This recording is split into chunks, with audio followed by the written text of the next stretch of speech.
It's time for This Week in HOLLYWOKE. This week, Gal Gadot, the Zionist IDF member, uh, crappy actress, got her star on the Hollywood Walk of Fame. Wow, what a great moment for her. So I'll turn that down there.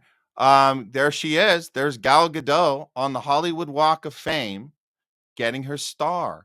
How interesting. It's interesting timing that an IDF soldier, a Zionist, full-blown Zionist, mediocre actor would get a star right now, right as Trump is pushing, has broken the ceasefire, allowed Netanyahu to break the ceasefire. They're killing more babies and innocent people right now in Gaza, right now as we speak.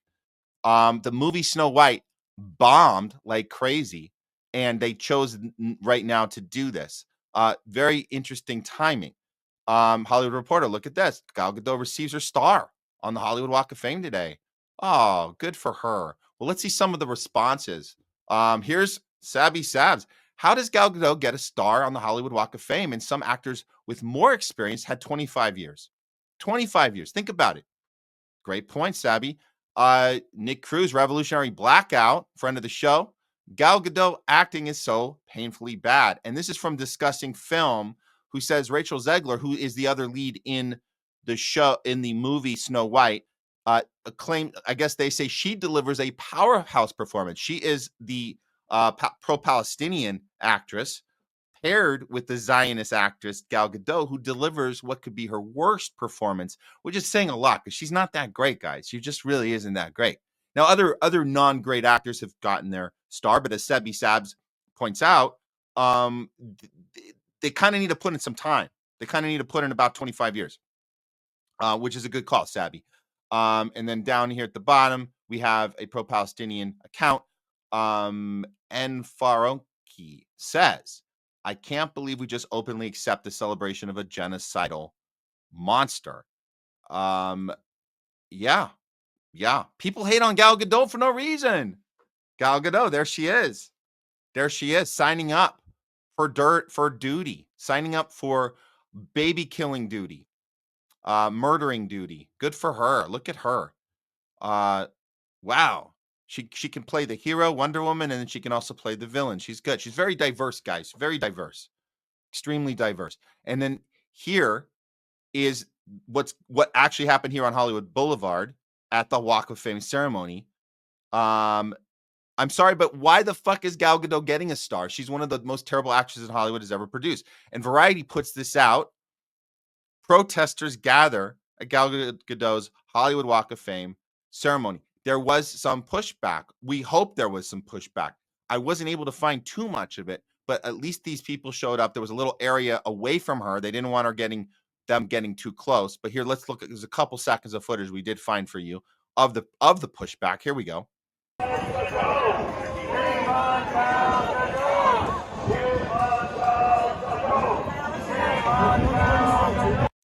Shame on Gal Gadot. Shame on Gal Gadot. Now, I'll back this up. If you can see, this is how they have the cops guarding the tents. She is behind those tents right now, being protected, safe from the horrible, horrible pro-Hamas violent protesters you see across the street. So that's how they're protecting her, and they're doing this. Again, the movie bombed. It was a complete train wreck, and they chose now to do this. Very interesting timing. I would have, if I was part of the PR team, I would have delayed this for sure. I would have delayed it another couple years at least, and have her stop saying stupid shit like this. Myself, what happened to humanity? Like, how could that be? Why do we need to convince people that that is not okay when others are asking for ceasefire? And I'm all for peace, don't get me wrong, but the hostages are still there. Not a word about the hostages. Not a word about the hostages. Oh, don't get me wrong. I'm about peace. Hey, anybody that has to qualify, don't get me wrong, I'm about peace means that you have horrible, horrible intentions. I don't think we ever have to say that here on the show. we never have to say, don't get me wrong, I'm all about peace, but I think we need to murder people because they have our hostages. Again, she's got no clue. I'm giving her the benefit of the doubt. She's such a moron. She doesn't know that Netanyahu perpetrated the whole thing and funded Hamas and implemented the procedure on October 7th to kill his own people. That's what he did. It's called the Hannibal Directive. So she's either really, really dumb or she's part of this brainwashing ability to ignore the facts and keep putting out this recycled garbage of they took our hostages. Yeah, how do you explain Syria? How do you explain Lebanon? How do you explain Yemen? Oh, the hostages. Well, no, there's no. You just want to kill a bunch of people on behalf of Israel. That's all you want. That's it. That's all. That's all this is. So remember, guys, protest these films. The Hollywood films like this.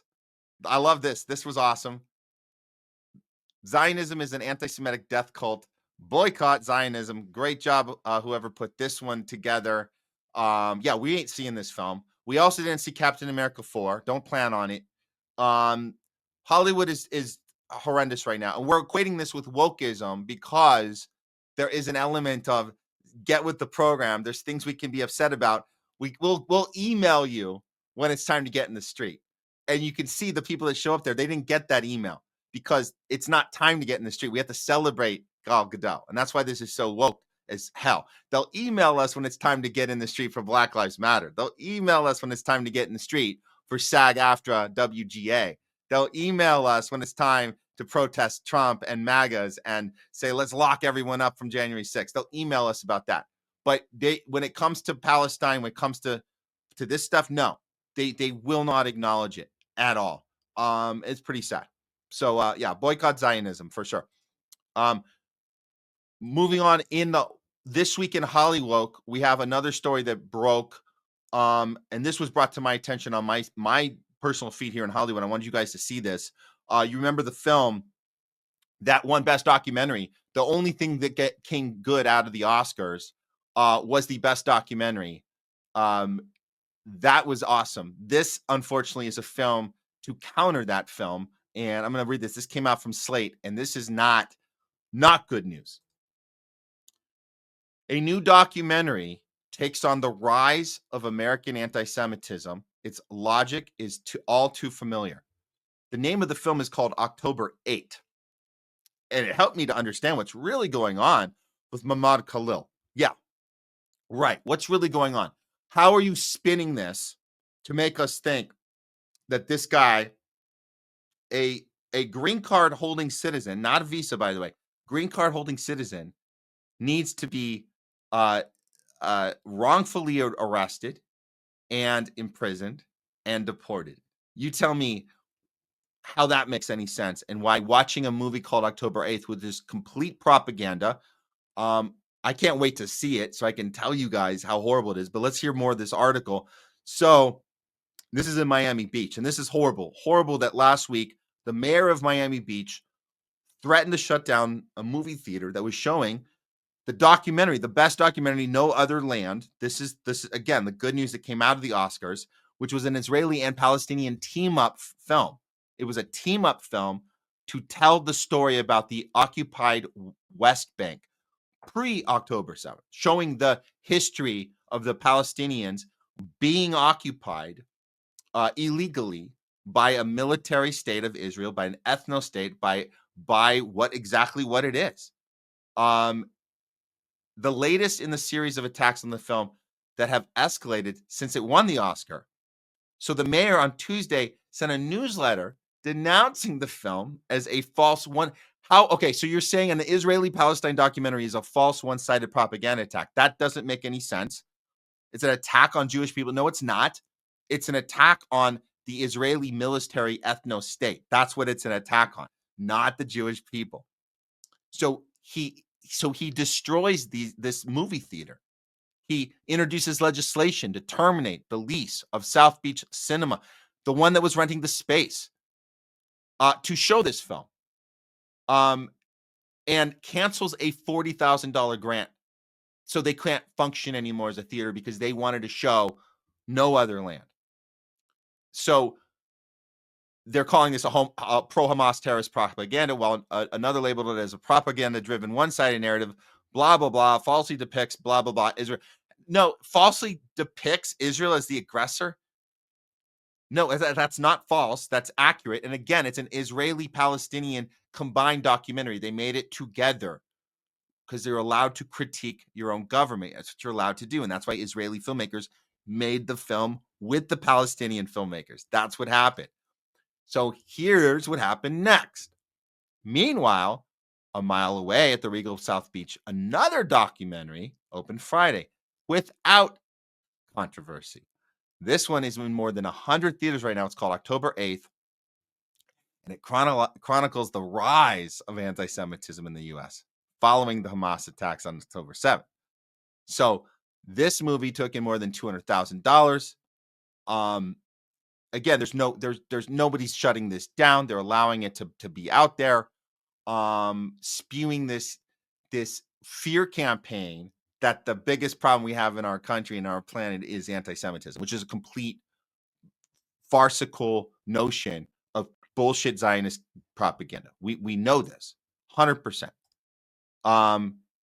It's saying, oh, October 8th is not a movie about the battles in Israel and Palestine. It's about the culture war in the U.S. The culture war. That's the problem, right? That's the problem. Not our war policy, not our economic policy, not the capture of our entire government by the Israeli lobby, by AIPAC. No, it's none of that. And it says here that the Blake Felton, the founder of the student group New Zionist Congress, host of this podcast, We Should All Be Zionists, is identified simply as the writer. So he's the writer of the film. This guy and another talking head called named Shia Davadi, the assistant professor at Columbia, who was banned for repeatedly harassing and intimidating university employees, among other things. So these are the type of people with their credits and their faces on this film, and yet, no, everyone needs to see this thing, apparently. No, I want to see it, and I want to show you guys what is out there, and why does this movie not get any pushback? Why does the Miami mayor have no problem with this film, but shuts down the movie theater that's playing Best Documentary Film winner, No Other Land? It's pretty insane. So that was brought to my attention here. I'm going to check this out and show you guys how bad it is when we get a chance to see it. But yeah, October 8th. No, this is all Zionist propaganda, apparently, is what it looks like to me. All right, before we stop I have one more story on this week in HOLLYWOKE. Oh, you guys are going to love this. You guys are going to love this. Alec Baldwin. Poor Alec Baldwin. I didn't think I'd ever say that, but poor Alec Baldwin. This is an interview with him and his new wife talking about a show on the red carpet, and Alec doesn't get a chance to say much.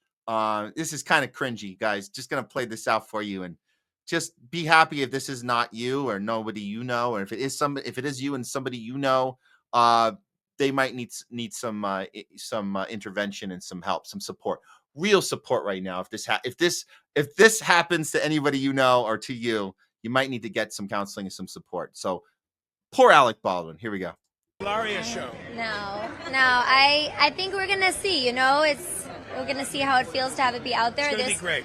You're a winner. Oh my God! When I'm talking, you're not talking. Sorry. No, when I'm talking, you're not talking. This is why. Yes, we'll have to just cut him out of the show. No, I mean, I think this is a really raw show, and it's very real, and we took a lot of chances. And I think that we'll see where it leads us. We'll see what it feels like to have be out there, and then we'll see, if people like it. That's enough.